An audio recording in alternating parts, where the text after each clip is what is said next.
how do you feel Google will evolve in measuring the authority and the trustworthiness of sites, say in years to come? Like, this is, we're recording this in 2023. Say in 5 years, 2027.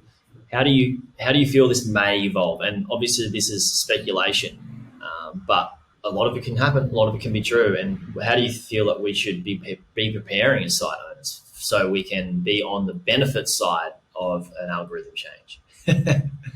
Well, and that's a great point. And I think that actually kind of gets into the authority section, because again, a lot of people mistake this one thinking that authority means, okay, this is where I need the PhD, right, to write myself. And that's not what being authority means at all. Being authority is actually having topical authority, meaning you've answered all the questions. And that is the best way to Google proof yourself and your site, is to answer all the questions that somebody might have about a particular niche or concept or keyword or category or what have you.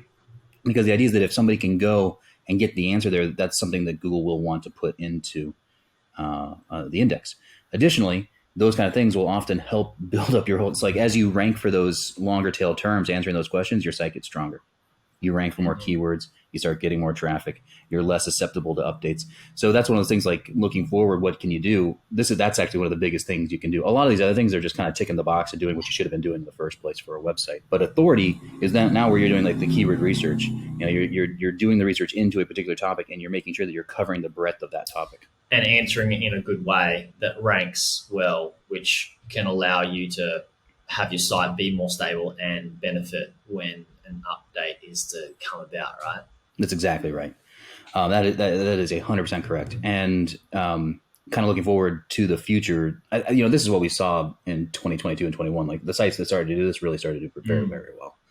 And this is something that I do a lot with on the agency side with my clients, is that this is the keyword research that we do. Like, hey, we want to answer these questions. We want to get this information so our site starts ranking for a lot more keywords now, even though they aren't maybe the exact huge money phrase that will take a long time to win, like terms that we can win this moment, but that are the things that people are asking, or the information that people need about these concepts.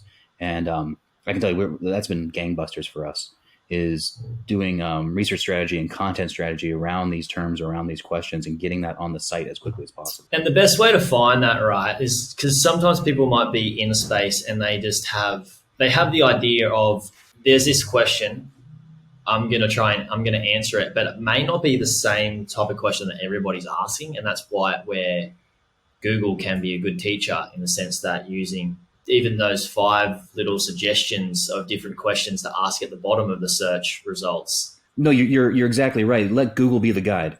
I've always said that the secret is hiding in plain sight. Google shows you what it likes, but then it also will show you what is semantically related, what is connected to your topic. That's in those people who also asked. That's in the related keywords. That's in the other things that might be within the SERP. Sometimes there's a carousel, right, that shows like all the different types of images. You might want to look at that and consider getting those kind of things on your page so you can rank for those types of things. And in doing so, that's going to demonstrate authority.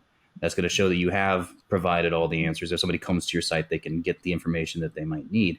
And that's only going to help you within these EAT evaluations, but that's going to help you rank. That's going to help you move forward as your site and get stronger and make you less susceptible to any kind of updates in the future. Yeah, I love it. So authority, not in the sense that I am an authority in the space because I have a PhD or a degree or whatever it is. It's covering topics that are important and relevant information, and helping people and serving people with answers in your niche, which buys you the authority because you're covering those topics. And does that compound and lead into trust because you've covered so many topics at breadth and you've answered them in a way that people are like, oh, this resonates with me and it makes sense and this is a great answer?